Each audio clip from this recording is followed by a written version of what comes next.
some of my fish died, and I was like, oh my God, my son's crying. Every time a fish dies, he draws a picture and puts it on his wall. Oh, his God. wall looks like freaking Schindler's List. It's not good. It's not good. Wow. Dude. Yeah, fish. Yeah, it's not good, dude. Schindler's Fish.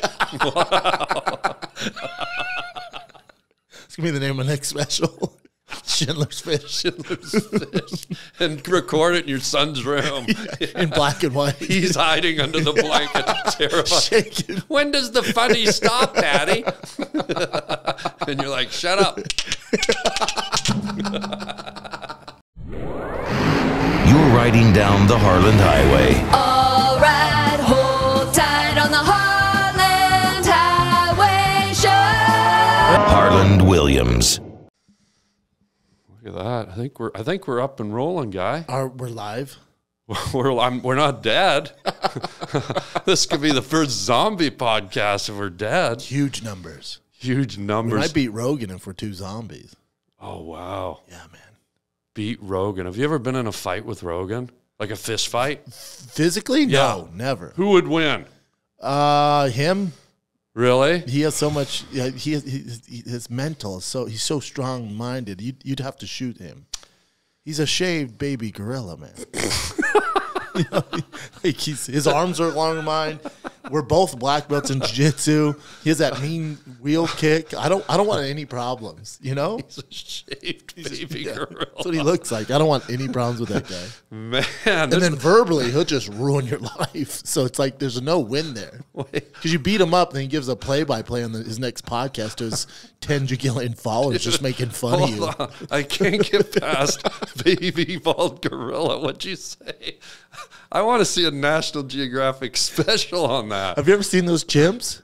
Which ones? That are hairless? The Rogan tribe? Yeah. Wait, what? They're Italian, too. A hairless Italian? No, that I don't believe. Yeah, they know jiu-jitsu. Wait, there's a tribe of a pack of bald chimps? Where? Yeah, dude. Where are they? Look it up, man. They're jacked. They're jacked. I think they're like albino. You know, I could be making this up. No, but I'm pretty sure they're not Italian. You sure it's not Casper and his little buddies up at the haunted house? Yeah, maybe I'm just crazy, man. Imagine if chimps had various hairstyles. Like there was a pack of chimps with like afros, a pack of chimps with straight blonde dreads. Hair. Yeah. Jerry curl. Yeah. Oh my God, hilarious. Someone's going to make that meme. Oh God. Well, great to have you here, but I'm going to hit the theme music. Yeah. REO Speedwagon. Oh. You like them? I like them. Yeah. You ever make out with a chick to REO Speedwagon? Who hasn't? No. Never? A dude. Wait, what? No, I'm just kidding. Hold on. No, I want you to stop. Oh, okay, okay. No, never. I mean, I'm not upset you made out with a dude, but not to REO Speedwagon. At least do it to Kenny Loggins or something. Kenny G, maybe. Kenny G. Oh, Kenny G spot. Kenny G spot is right. Well, Brendan, thanks for being here, man. Of course, Holy man. Thanks shit. for having me. Right here on the Harland Highway podcast. So the list of stuff you do, I don't even know where to start. Comedian, Yeah. podcast like Guru. And the thing that, I got to be honest, fascinates me more than anything is your history in fighting. Really? The UFC stuff? I find that men nowadays aren't quite as like... Manly? Yeah, they're not like there's manly men out there, but I think a lot of the manly men are afraid to be manly, and there's a lot of men that are kind of be raised not to be manly. Which isn't good. We're headed down a dark road. Yeah, because, you know, going back to what you're saying, like chimps, we're primal as well. We're tribal, and it's like when you kind of weed out that kind of primal aggression, where does it leave us? Starbucks and mass shootings? Yeah. You know, they have, right. You have these young males with all this aggression. They're lost and they don't feel like they don't fit in. But it's like, you know, right now it's an attack on like that alpha kind of male mentality. Yeah. They're out there. They're still crushing. They're still leading Yeah. the world. But as far as online and the way Hollywood works, Yeah. it's frowned upon. It's really weird because no one goes the other way and kind of puts down women who are super feminine, like supermodels or beautiful women. Like, we still like praise, oh my God, she's gorgeous. Like IG thoughts are like, yes, Yeah. queen, get it. Yeah. It's like, what? Yeah, right. Yeah, it's dicey. But why are they trying to squash the masculinity, emasculate the man? People hate a winner. Really? That's it's like those guys who do have those genetics and have that mentality. It's like they go pretty far. Yeah. So as soon as they can turn the table on them and try to suppress it, they're doing it. Wow. Like look at Andrew Tate. I don't agree with everything he says. You know, he said some pretty gnarly stuff, which I don't agree with. But his overall message about young boys and working out and healthy lifestyle, and kind of those old school values. There's something to it. He's a little extreme. You probably could have delivered it a different way. But look what's happening to him. He's in prison right now. Yeah, I know. I know. And his also get out of Romania. Quick on Romania. Right. Yeah. You know what's weird, because you watch his things and he kind of bashes the U.S. and talks about how great Romania is, but whenever you're in an other world country, it's always, you never know what you're getting. You don't play by the same set of rules. Yeah. At least if he was here in the States and they put him in jail, he would have been out like on bail or something. 100%. But right now he's out there, and God bless him. Hopefully he figures it out. And whether he says stuff that who's to say if someone says someone the wrong way or the right way? Like, just let him say what he wants to say. Let the feminists say what they want to say. Let the Greenpeace guys quit saying I don't like the way you said it. Like, and then if I don't like what you said, I'm going to not only suppress it but take your livelihood away. Yeah, that's where it gets dicey. That's not dicey. It's horrible. But think about with Elon buying Twitter, right? He's trying to get rid of all that kind of, the silencing of certain people. Yeah. Because he's like, left or right, I want everyone to have a voice. Well, you know what? And they've turned him into this, Hitler character now. Yeah. He's just this crazy Well, they're trying. They're trying. He's like so above the fray because he's not just a voice. He's also like a genius. He's also perpetuating the human race to new planets and new environmental levels and technology, and it's like hard. He's far right, and he's like, no, I don't think I've ever voted for a Republican. What do you guys talk? But they're trying to, the propaganda is trying to paint him that way, but it's not working, man. The gig is up on that stuff. Yeah, I think here's what I like. I want to let people say what they want to say, because then I know what they're about and who they are. Agree. And I can agree with them or disagree with them, but don't try to silence a liberal. Don't try to silence a conservative. No. I want to hear what they have to say, and if they say something bad or racy or whatever, then I go, okay, I know who that is. But now we're on like these teams. It's like these teams. So let's say I came here, and you and I are friends, and let's say I came here and you're like this super woke, whatever, far left, which I'm not. Yeah. All good. Yeah. I don't care, dude. I'm the same way. To me, it's Yankees and the Yankees and Red Sox. Okay, yeah. You like the Red Sox. Yeah. Cool. Yeah, and doesn't mean we can't be friends. Yeah, and there used to be nothing wrong with a robust debate. Yes. Or a conversation that where people weren't on the same playing field, but you walked away and you went to Arby's after. Yeah, man, have some curly fries. Have some curly fries, we got the meat. We hate each other, but let's have some curly fries. Curly fries and a cheese roast beef sandwich? Yeah. That's a nice night. But, I feel like the men nowadays, it's like, you're right. It's kind of like they squish them down, and maybe too many men wearing sweaters. And, well, think what the internet's about, because now everybody has a voice. So you have these guys who maybe weren't the most popular in high school or something. They have all this hatred, whether it's towards women or alpha males. Yeah. And now they have a voice. But not only do they have a voice, but now they have a place where they can all meet around the world, whether it's on a forum or it's on social media. So they're like, we're all like-minded. Let's go for that guy, whoever it is. Yeah. So you have these kids that they maybe lost their way, going down life and didn't work out for them. So they have all this resentment. But now they have a group where they have one common thing where they hate this idea or this person or this car or whoever it is.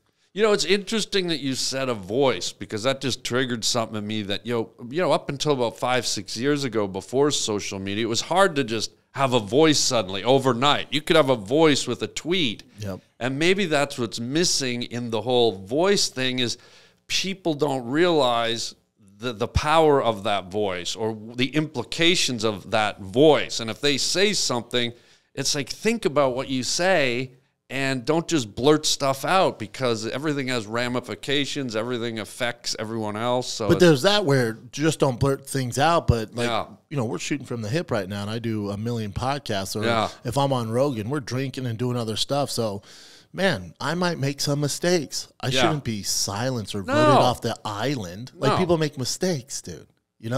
Mistakes are beautiful. Yeah. A lot of mistakes led to great things. Like penicillin was sort of a mistake.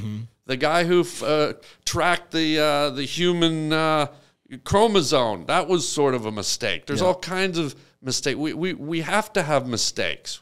I don't know where society, how we've gotten to where we're just no mistakes. Yeah. So it's like, okay, if you're going to play the game, then you people are trying to cancel whoever it is for what they said. You're perfect? Yeah. No, you probably don't have a platform where you have to talk all the time. Yeah, everyone's so woke. I did a knock-knock joke the other day, and some lady said, hey, homeless people don't have doors. That's offensive. I'm like, wow, okay. Guess I'll store that one.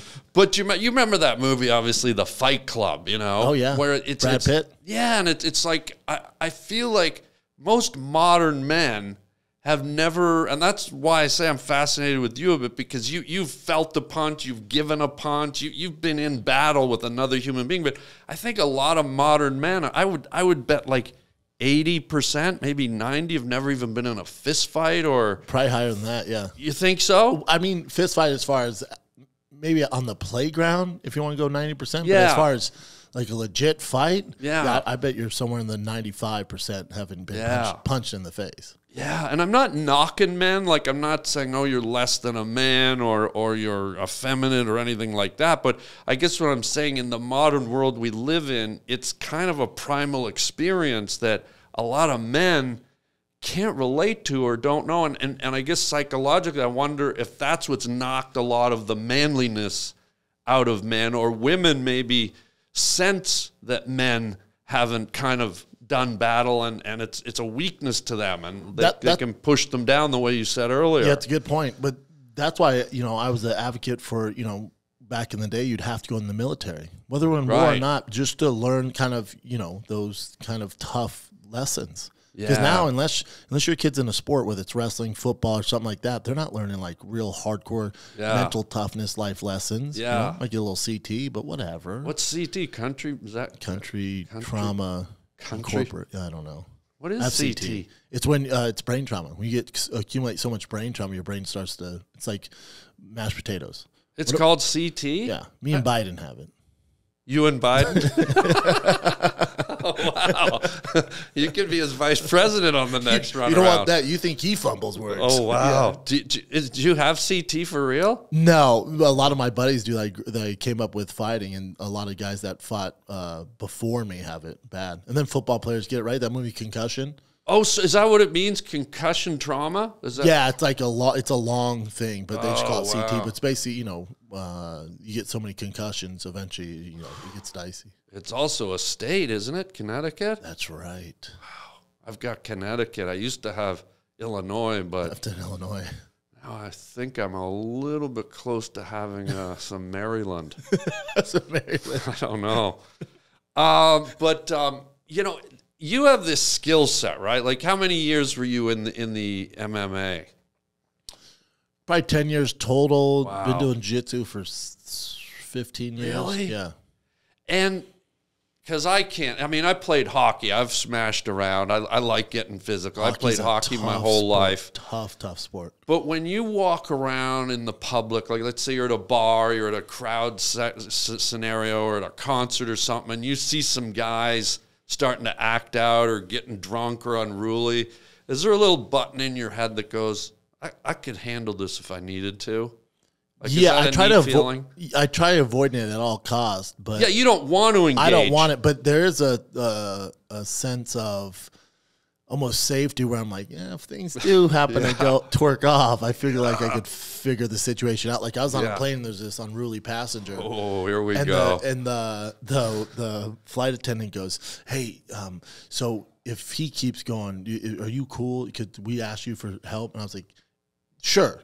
If it gets like stage 5 red terror level here, I'll help you guys out. But hopefully I don't have to do anything." What does that look like? Okay, you got big drunk guy on Delta Flight 907 to Mad Dallas. he didn't get peanuts or something like that. Yeah, mad that he didn't get peanuts. What does that look like? The stewardess or the flight attendant goes, "Okay, go." Yeah, I'd be like, right now? Yeah. Okay. You're right. I'm right in the middle of watching Bridges of Madison County. Can we do it when the movie's over? Yeah. What does it look like when you get up and you have to deal with a guy? take us Yeah, through I go it. through it in my head. I guess Yeah. because you don't want to. I don't want to get hurt. B, I don't want to hurt them where they're going to sue me. So Yeah. I would probably wrestle him to the ground and wrestle him into the seat and then choke him unconscious. and then they just duct tape him. You know, he wakes up to duct tape, and I put him on Instagram Live. I'm like, "What's up?"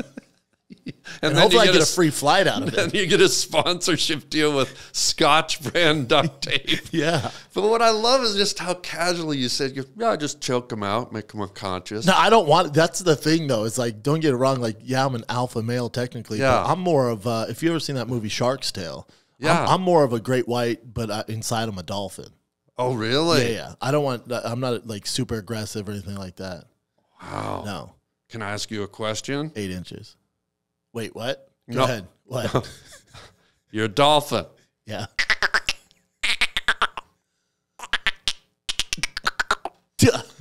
You know, I lost my dolphin. I lost my dolphin. Yeah. The answer's 8 inches. 8 inches. Again, Yeah, 8 you inches. got it right the first time. You had the first time, man. But no, what I'm saying is the casualness of like just that you have that in your toolbox to say, oh, I could go and just choke that guy out and make him unconscious. And you didn't even blink. It wasn't something you had to think about. No. It's in you. But what I'm saying is the rest of the men, if you ask them that, they'd be like, I guess I'd get up and maybe I'd get the dinner tray and hit him, or I'd take my belt off and back, peanut man, you know. But that should be alarming? If you bring other guests in this and you ask them and they're like, man, I don't know. I guess I'll just sit there in terror. Like, hey, Right. man, you should probably do something about that. That's what I mean. Now, I'm not saying you need to go, fight grown men in a steel cage in an octagon Yeah. in your underwear like I did. But Yeah. you should at least equip yourself where if things get dicey, you can protect your family. I know, but that's what I love about you and guys like you. Like you have that silent confidence in you. Like, I feel like I could rumble it up, but I'm not a skilled fighter. Yeah. It's like I'm a guy that would hockey felt like swing and Yeah. trip, and that's not going to Pull work his against. blazer over like it's a Yeah. hockey Pull his fight. blazer, his Merrill Lynch blazer over his head and smack him with his isosceles triangle. Yeah, but you got that silent confidence. That's something I bet every guy wishes they had. So that's a compliment. That's cool. I appreciate it, brother. Yeah. But I think, too, the confidence comes from because whoever that unruly passenger is, Yeah. I've definitely been in worse situations in combat sports than whatever this guy's going to bring. Yeah, that's this guy right. hammered off of, the peanuts. I should be able to. You should. And the other thing is, too, you're familiar with what it feels like. A lot of, going back to men not being in physical altercations, a lot of guys don't know what it feels like to even get hit in the face. Yeah. But that you could probably hit it and go, okay, that was nothing. Yeah. Boom, And hopefully I have the skill set where he doesn't land a punch. Because if Exactly. the hammered guy on Spirit Airlines lands a punch, then I'm in trouble. Yeah, you are in trouble. That could be a national TMZ I'm like, disgrace. I got this. Yeah. He whoops my ass. Yeah. I Yeah. come back. I'm so sorry. Yeah. Does somebody else want to give it a go? Yeah. Throw a what? Oh my God. But what's so let's say the guy's standing there. What's sort of the physical move? You kind of distract him and then come in behind to get that chokehold? I would probably see how aggressive he is. Like Yeah. if he's coming at me, then it makes it easier. But then if he's just like, I'm cool, man, and you can talk. First, I'd verbally try to talk him out of it. Yeah, Like, what I would don't that wanna do sound this like? either, man? What would that... Real calm voice. Like, have you ever had an altercation with a cop or been with a cop? Yeah. They're not like shouting. Like, Right. everything's real control, cool. Like, hey, man, what are we that's doing? even scarier. Real scary. What 'Cause would that- you say? I'd say, listen, man, I'm upset too. I had boarding group D. I get it. It's frustrating, man. My luggage is all the way back there. I'm all the way up here. It's not cool. And we're on Southwest, so clearly life isn't going great for either of us. I'm with you, dude. I'm with you. Yeah. And when we get off, if you want to storm Erewhon or whatever you want to do, I'm in. But let's not do this here. Then hopefully it works. Hey everybody, check out my merchandise at harbling.com. Yeah, most people just slap some letters or images on a t-shirt or a hoodie, but not me. Yours truly. Guess what? I draw my own designs. At harbling.com you can see tons of my hand-drawn t-shirts. You can either buy the original or you can buy a print. And man, oh man, wear them loud and proud. I love making these designs for you guys and keeping it personal. So check out the whole catalog. We got hoodies, we got coffee mugs, we got T-shirts, you name it, it's there at harbling.com. Get your Harland original design, wearable art at harbling.com today. And thank you for your support, and I'll just keep the groovy images coming. So let's say he doesn't recognize that who you are. Yeah. He's not intimidated. Do you have a go-to line where you kind of say, "Hey, guy"? Like, I'll give you an example. My cousin was with an MMA guy. I don't remember his name, but they were in a bar. Like legit MMA guy? Yeah, I don't know if he was a name guy or he was a ring fighter. Okay. But he was at a bar with my cousin. They got in. Some big drunk guy knocked one of their girlfriends, spilled the drink. The MMA guy said, "Hey, apologize and get the lady a new drink, please." He was very cordial. Yeah. And the guy said, "Hey, fuck you, fuck off, all this." And my cousin said, he just said, "Hey, we're going to go outside, and I'm going to break your knee here and here. Now you're going to get," like, he was so calm about it that he just went and bought. And I always love that story. So I wondered if you had like a line that was just sort of like, "Hey, dude, this is what you're up against." I was probably like, "Please don't make me do this." Okay. Please, I don't want to do this. Kind of like the Hulk. Yeah, please don't make me do this. Mr. McGee, don't make me angry. Please don't. Yeah. You wouldn't like me when I'm angry. Please don't do this, man. I'm trying to get back to my 7th Charles Manson book up there that I've read. Please be cool, man. Yeah. You know? Yeah.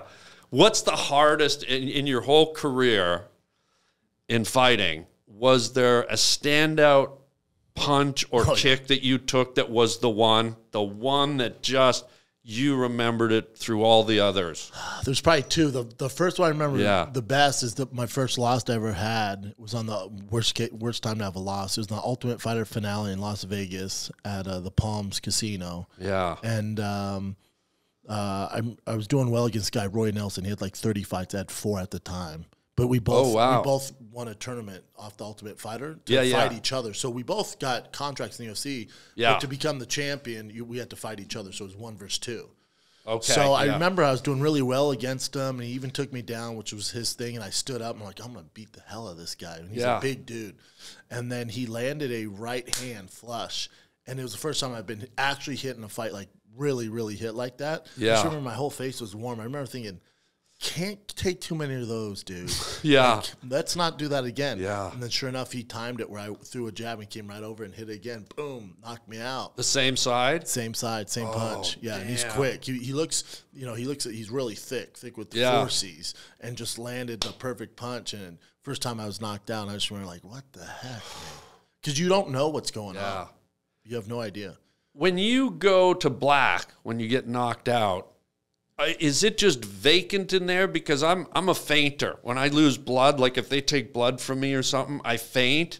And I've found that when I faint, when I go out like that, I go into a deep dream state immediately, like as if I've been sleeping for 9 hours. I dream really intense. When you get hit and go to black, is it just black? No, dreaming just black, and then you come to, because you're not out that long. If you're out a certain amount of time, you're in real trouble. You're talking about death. But you wake up and you're like, wait, what? It's over? I just remember being like, oh, it's over? Oh, no. And then like, oh, I lost. And then that's the thing in fighting is, like in comedy, let's say we both have sets tonight at the Comedy Store. If I bomb, it sucks. It hurts. It sucks. But I can go across to the Improv and redeem myself or Laugh Factory Ice House. Yeah.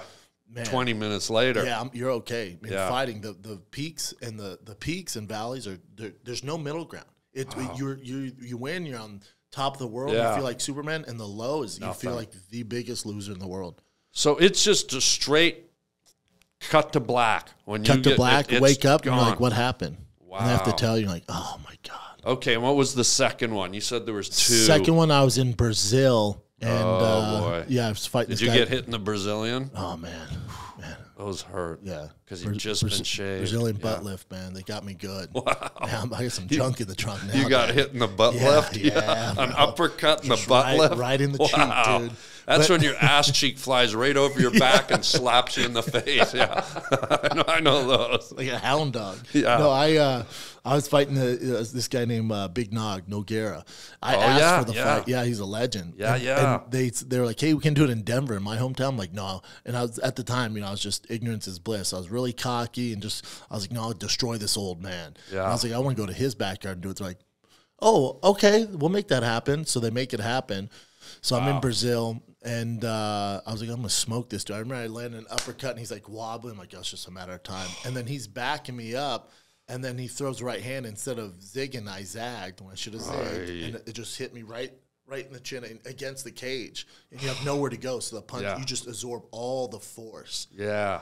That was rough. That was a rough one, because then my whole family flew from America to Brazil, and we're staying there 7 days after. Come on. So I'm just like sitting on the beach, black eye, half my pay. Did that black you out when he hit you there? Yeah. Was that another blackout? Yep, that was another loss. Yeah, that was a tough one. You know what's great about me? How I could do better than you in that regard? I have no chin. So every punch would just be like look at that. I got nothing. Just I got like a pelican wall. Yeah. And even if you did hit me there, I'd puke up like a sardine right in your eyes. So there's no upside. It's just I just have to stand here like that. Like, hit him in the chin. I'm trying. He doesn't have a chin. Oh my God. But yeah, my memories now of the UFC are great, but when I got done, I had the biggest chip on my shoulder, man.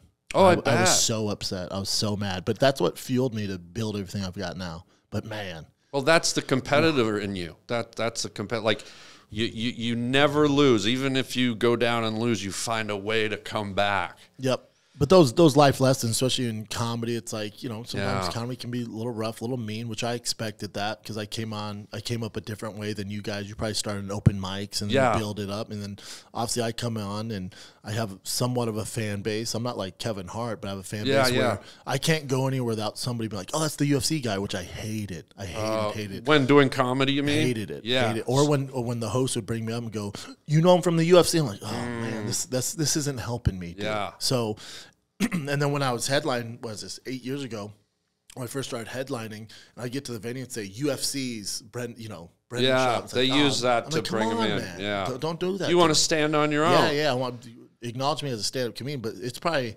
I probably took 4 or 5 years of headlining before I was able to ditch that, shed that skin, and then I used to be like, I'd say probably 7 years ago, if you would have came on here and asked me fight questions, I would have answered them.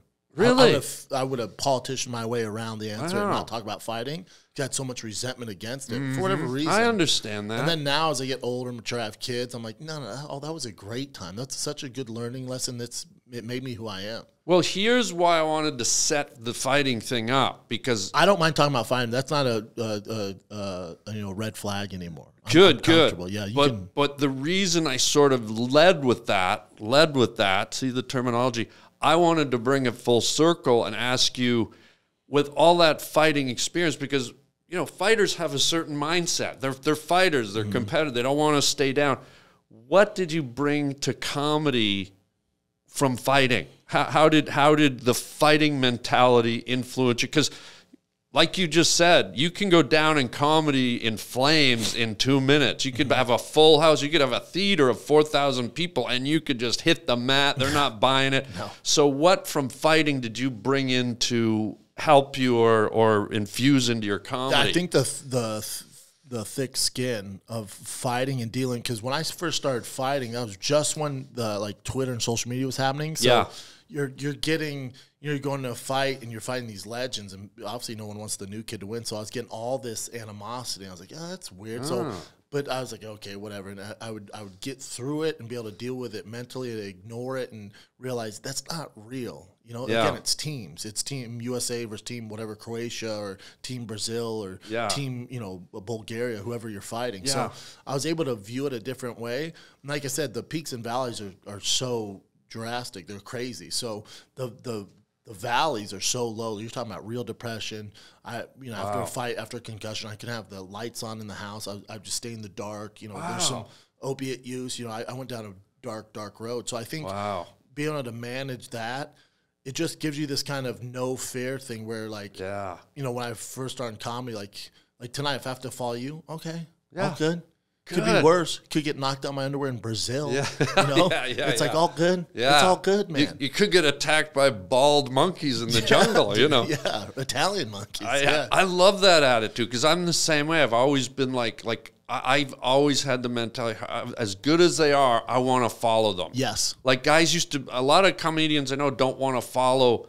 I used to purposely love to follow Correct. Tim Allen, Rodney Dangerfield, Andrew Dice Clay. I would go up after these guys, and I'd love it because it was scary. I was vulnerable. I had to fight twice as hard. And it makes you focus. Yeah, man. You man. got to be on it. Because you know if great. you're following someone like you or you know, Rogan or Joey Diaz or D'Elia, like you better be on it. Your P's and Q's better be. So that's similar with fighting. So if you go in the training room and it'd be sparring day, and there's always one or two guys where you just, for whatever reason, they just have your number. They might not be in the UFC or ranked in the top 10, but they just give you fritz.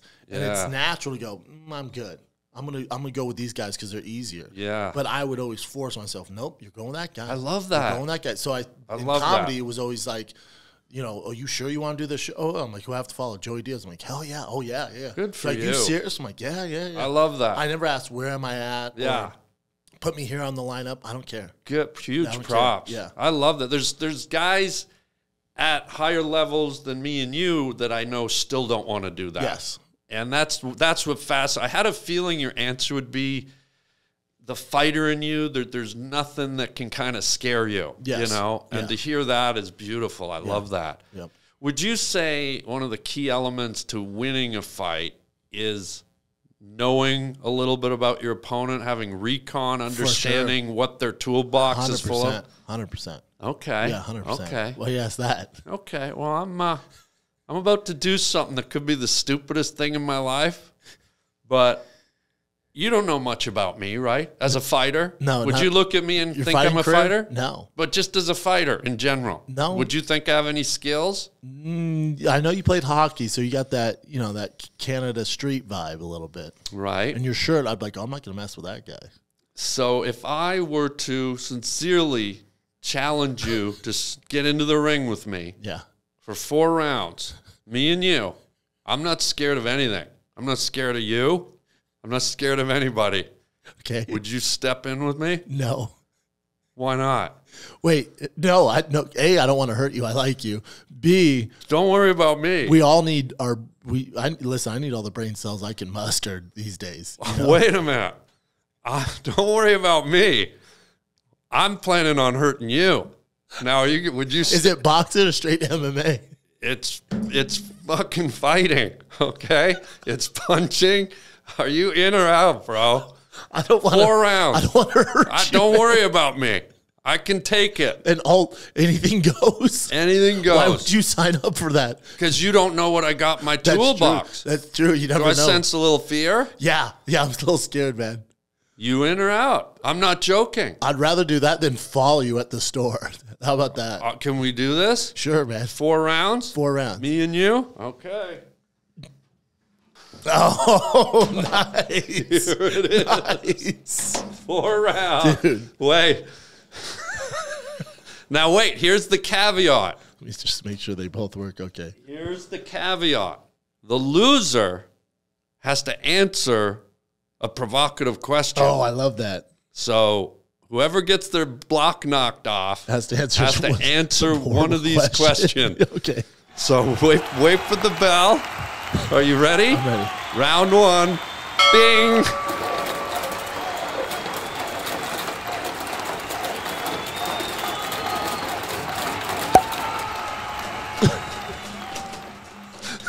I won, right? Oh, you got me. I didn't even feel it. Oh, damn. See, you don't have a chin. I did not even see it. Kept going, man. That's the fighter in you. All right, round 1. I got to answer the question. All right, I'll go. pick a random one. And you made these questions up. Yeah, but I made them with thinking like they could affect either of us. I perfect. pulled no punches, pardon the pun. Okay, what's this one say? What's the biggest regret in your life? Wow, that's for me. Biggest regret in my life, I would probably say breaking a girl's heart. That's tough. you know, like someone you signed up to love, you fell into a relationship, you had all that magic. Your friends. Yeah. And when you start with a girl, you never see, oh, we're 4 months in, I want to hurt her, or I think I'll hurt her, you don't think about that. Yeah. And so I think inadvertently or in whatever way, like hurting a girl, someone you love that's in your heart, and somehow through your actions or breaking up or whatever, you hurt them. Yeah, that's a good answer. You can answer too if you want. I mean, biggest regret I have, I mean, I never look back too much on my past. I like that. Regrets. You don't want to, right? No. It's the fighter in you. You keep going, but it's the fighter. I guess the one thing, as far as regrets go, it's a good product, and I appreciate the people that support it. But I remember, and you'll know this, doing comedy. When I was doing comedy maybe 2 years when I got my first major special. Oh yeah. So Showtime asked me to do a special. Yeah. I remember I called Rogan, I called Callan, and I was asking Dilly and Theo, my close friends, and they're like, "Don't do it. Don't do it, man. Everyone waits about 10 years. There's a reason for that." Oh, wow. And I was like, "Oh, they're just haters. They're mad." They didn't, which wasn't the case. No, they were trying to protect me. Yeah. They're like, no. There's no reason to. Just keep working. You're doing great. There's no reason to put this out right now. I was like, "Oh, they're just haters." No. And then I thought, then you do it, and then I thought, oh, people would realize that I was the fastest ever to get a major network special 2 years in, which is insane. Yeah. And I thought people would realize that, man, only 2 years in was able to do an hour, and this was, as for doing it 2 years, is pretty good. No. When you do that, you're entering the big leagues. Yeah. It's Showtime. So you're there with the Sebastian had a special on Showtime. Yeah. Eric Griffin, Burrs on HBO. Like seasoned guys that have been doing it 20 years. Yeah. And they were just trying to protect me. Yeah, they were. Yeah, they were. I can honestly back that up. Yep.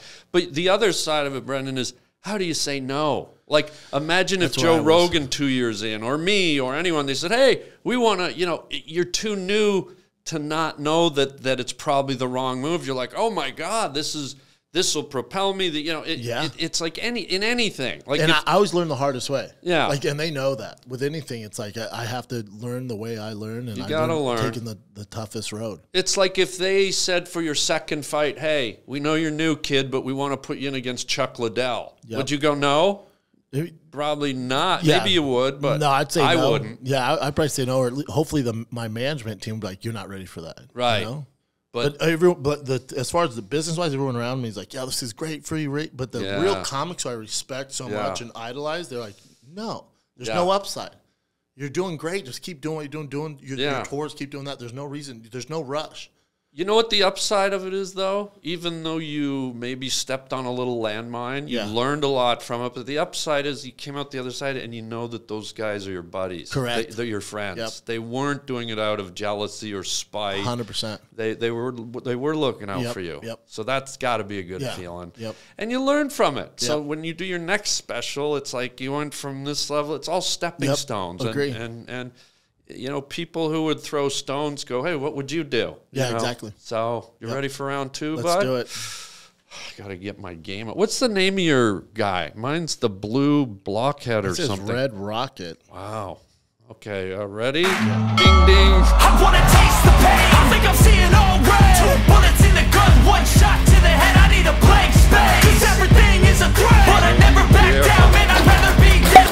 Oh, I got him. I got him. Man. Good card. You're going to need to be tested. Tested for roids? Yeah, dude. Whoa, Look how bro. much bigger he is. The Red Rocket looks a little jacked up if you ask me. Oh, this is interesting. What's the meanest thing you've ever done to an animal? Yeah. I'm a big animal guy. My mom's like super involved in PETA. Yeah.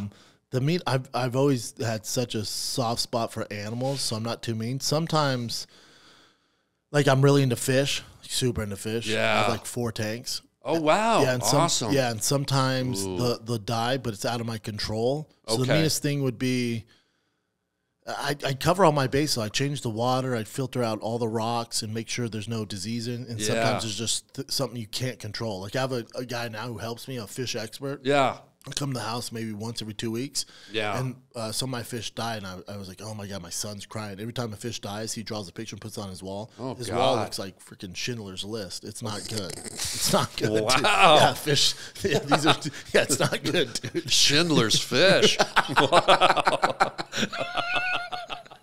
It's going to be the name of my next special. Schindler's Fish. Schindler's Fish. And record it in your son's room. In black and white. He's hiding under the blanket, terrified. Shaking. When does the funny stop, Daddy? And you're like, shut up. But sometimes I told him, I said, hey, can you stop drawing those, buddy? That hurts Daddy's feelings. Wait, so what's the meanest thing you did? You didn't kill the fish, or you feel guilty? I feel guilty when they do get sick and die. Oh, God. You gotta flush them down the toilet. It's a bummer, man. Yeah. But no, I've never done anything mean to an animal. Never. You made me think of a cruel fish story. You might hate me after this. Fish are friends, not food. Fish. This was a fish story. What'd you do? So when I was a kid, this is when I was a kid. I was like 12 years old. We grew up on a lake, and we used to fish. It was a lake full of trout, beautiful trout, and some bass. And then somehow, some year, some guy dumped some extra fish from his minnow pail, and he dumped in these things called yellow perch. And they never get much bigger than this in the small lake we were in. And so they're sort of like an invasive species, and they started just taking over. Like every time you went fishing, a school of them would surround your bait, like 40, 20 at a time. And so we were just pulling them out all night. We'd go fishing and pull out 50, 60 perch in a night. And we were kids, and so we thought we were doing the world a favor killing them. And one year, somehow we got our hands on a pack of firecrackers, and we would stick the firecrackers in their mouth and light it, and just boom. Yeah. I mean, now that's kid stuff, but that's still, kid stuff. it's haunted me. Like, it was so... But as a kid, I'm with you. Now, if you were like, I would beat them to death. Yeah, or something, like, very Jeffrey Dahmer of you. Yeah, if I did it now, I deserve to be up on your son's bedroom wall. Yeah, just a picture of you. Yeah. Okay, that's round 2. You ready for round 3? Let's do it. This is pretty good. Yeah, it's not bad. Pretty competitive. You stepped into the ring with me, buddy. You didn't want to, but you did. All right, ready? Yep. Ding.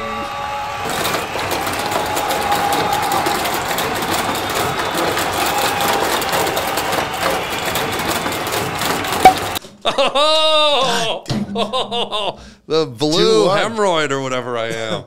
What do you got this time? What's the worst thing you ever said to your dad or mom? Oh, damn, bro. Again, I was a good kid, but I'd say it's more recently, like within the past 3 years, whenever, like, me and my dad are very similar. So my family likes to argue. Like, my brother, my dad, and I should have been lawyers. Like, we like to argue. So when you put us together, if we don't see each other for a while, it's like this feeling out period, like two Siamese fish, where they're going to fight, and then they love. So, are you Italian? No. What's your heritage? Well, my mom born and raised in England, so I'm half English. Okay. And then my dad's German, splash of Italian. Okay. If you're at pretty fiery. If you're at Starbucks, just a splash. Just a splash. 15%. Just a little. Just a little.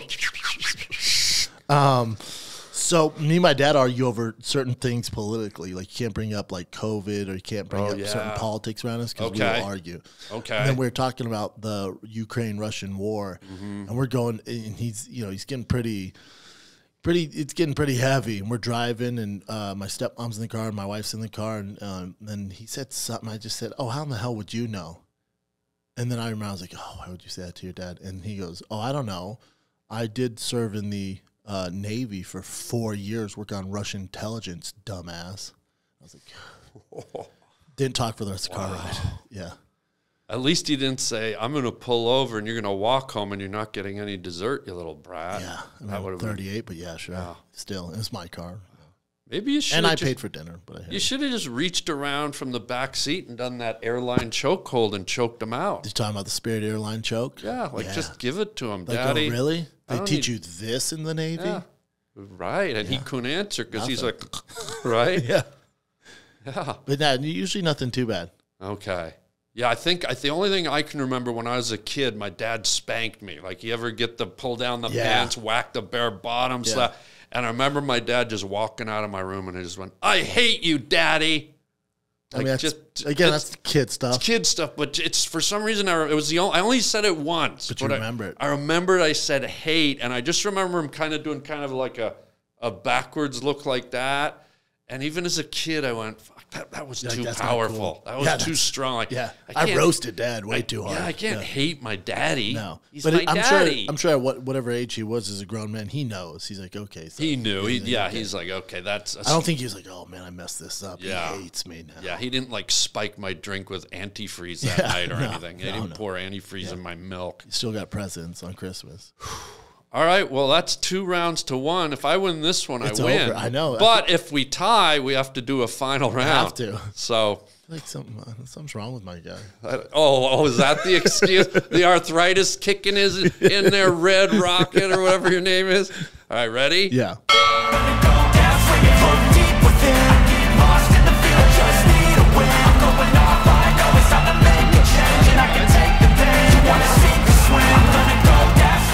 Having a seizure, really? Oh, dude! Your guy gets power, man. Dude, your guy gets power. What the hell? The blue bongo drum. 3-1. Yeah. What's one of the best or worst lies you've ever told? Oh, here we go. Oh, my first year in college, we had I was taking this business class. We had this big paper due. And a friend of mine was like, oh, and this was early days of the internet. And he's like, there's this thing called essayworld.com where you type in and someone has an essay on that topic or that book. And it was some big book. And I waited the last second. And he was like, I've used it before. It works. And I was like, I'm going to try it.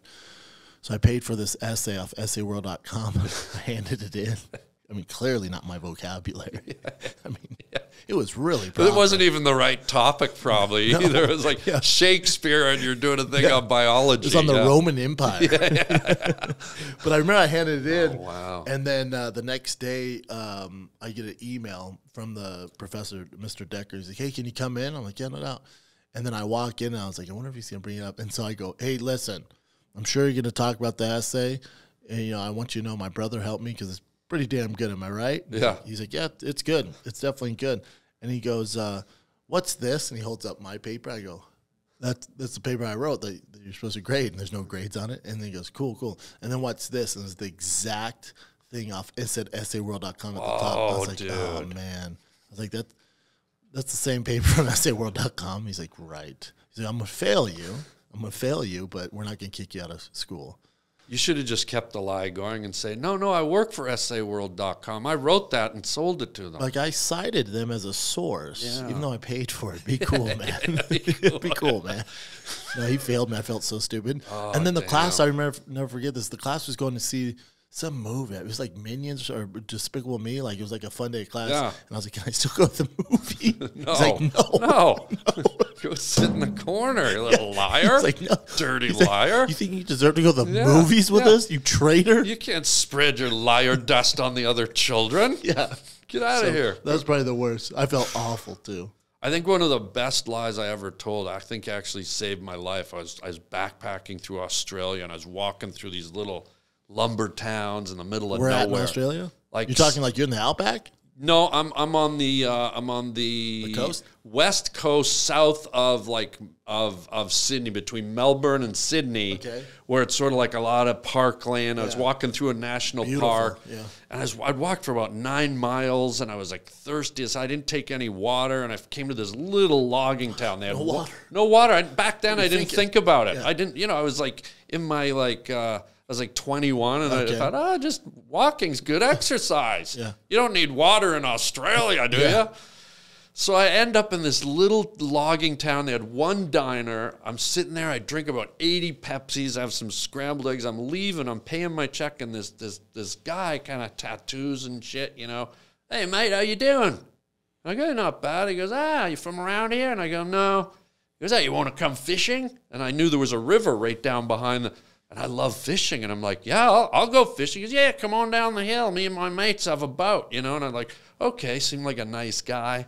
Start walking down this hill towards the river. All of a sudden, there's another guy standing in the bushes. And I go, okay.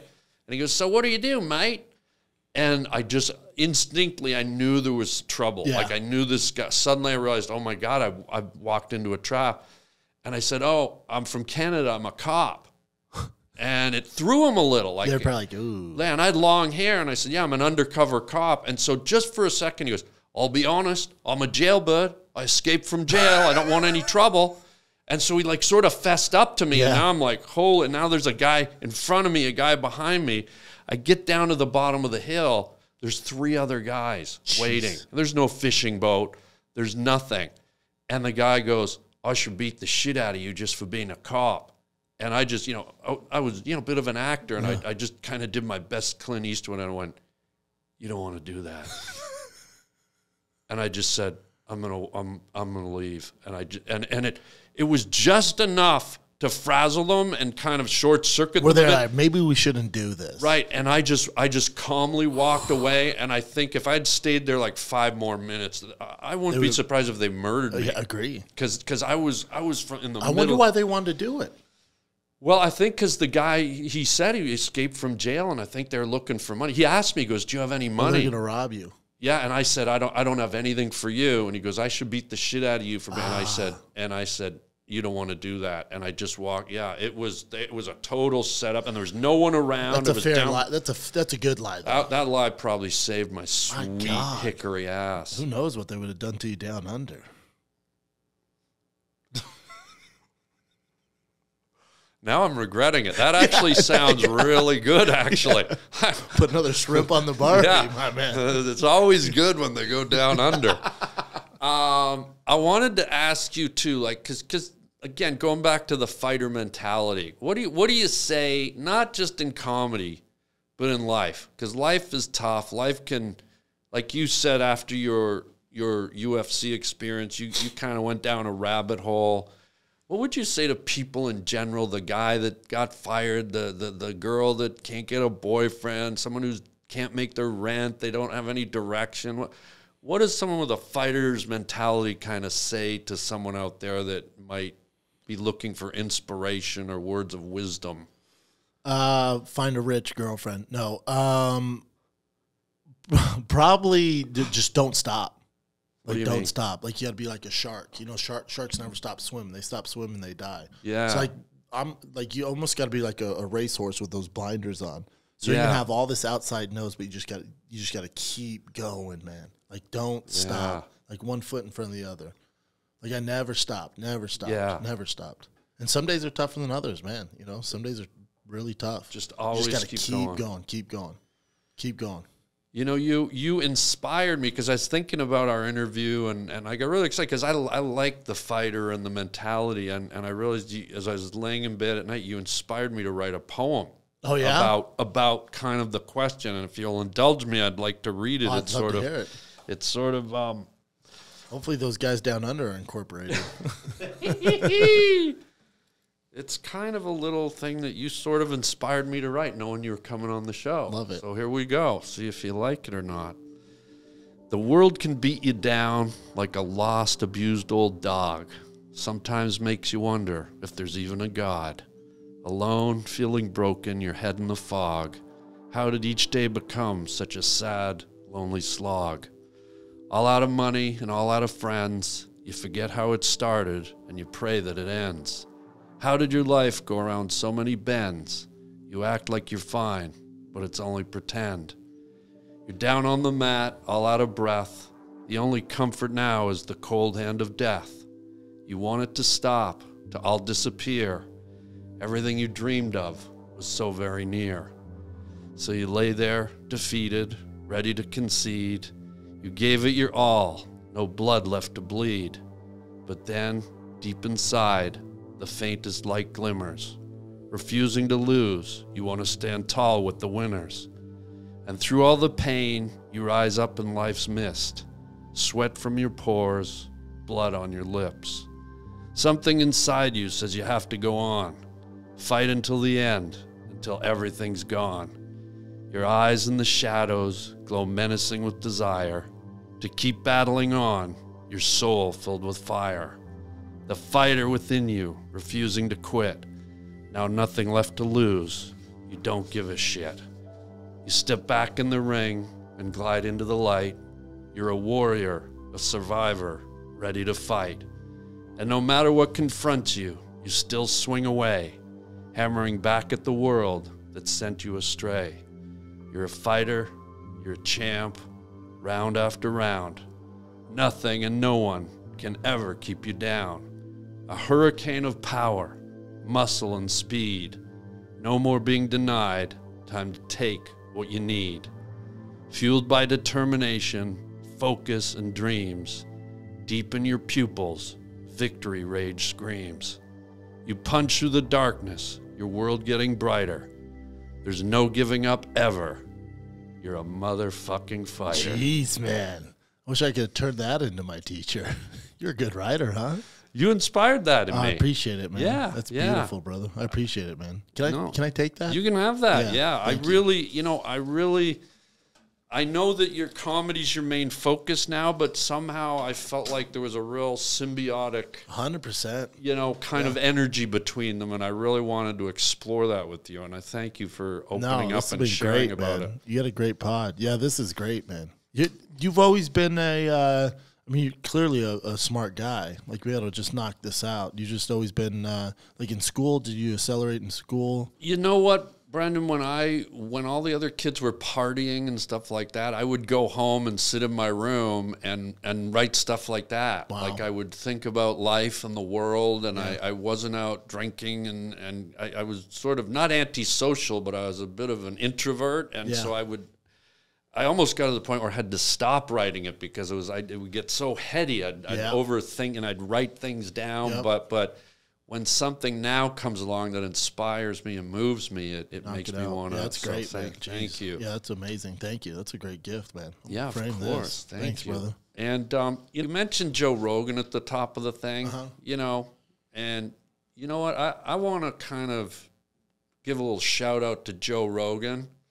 He walks around, he's on his podcast, he's, doing his back kicks, Mr. Tough Guy, taking baths in the ice water. You know what, Rogan, party boy, I'm calling you out, okay? Come get some. Brendan, I'm calling you out, Joe Rogan. Anytime you want to step into the ring, I'm ready to rock and roll. Hopefully he does better than me. Yeah. 3-1, man. It's embarrassing. Brendan, I'm coming for you, Rogan. Now you can see why I stopped fighting. And I'm going to start. Yes. Before we go, buddy, we do this one thing we do with all our guests. It's a lot of fun. It's called, let me pull it out here. Words from a Wooden Shoe. This is an authentic clog, Dutch clog, Brendan. Oh, wow. And what we do, there's a bunch of words inside.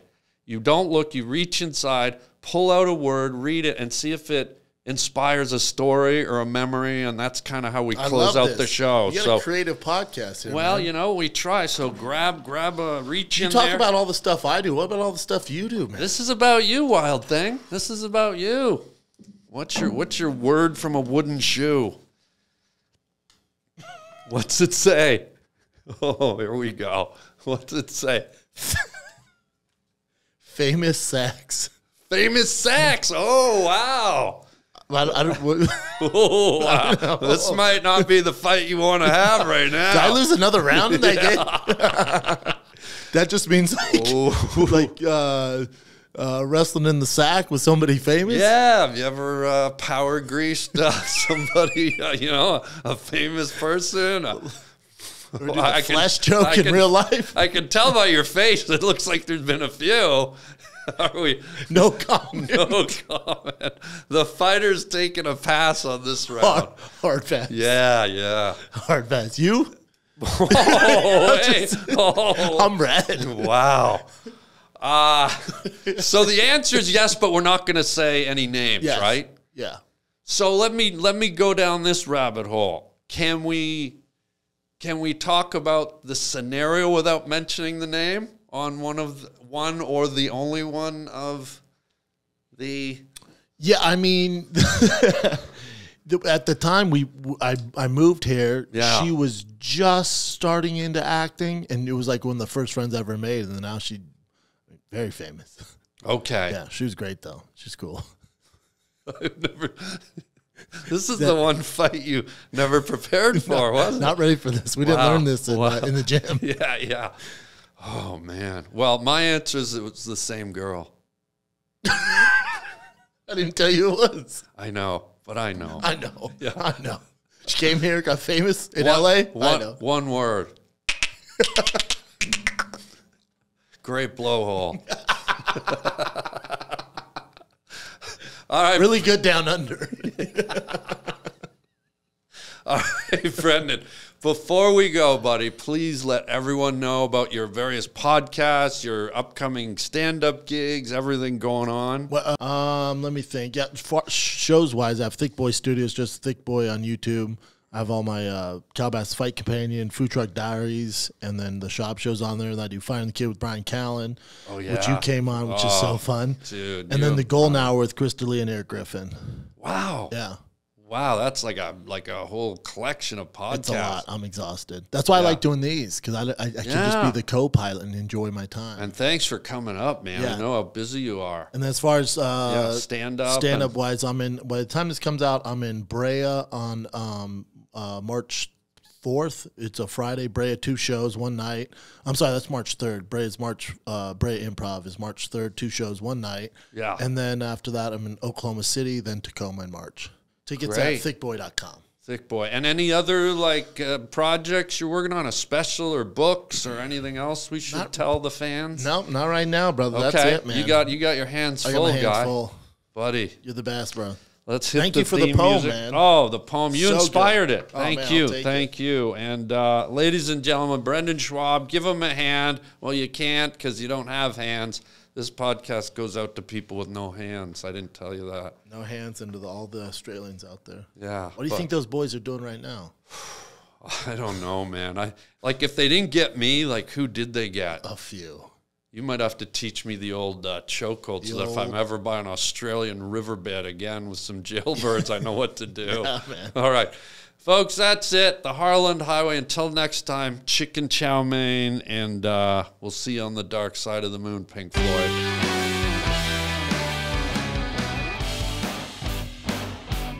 Awesome. Thank you, fun, buddy. man. Yeah, so Thank you much so fun. much. That was excellent. That was great. That's such a good time.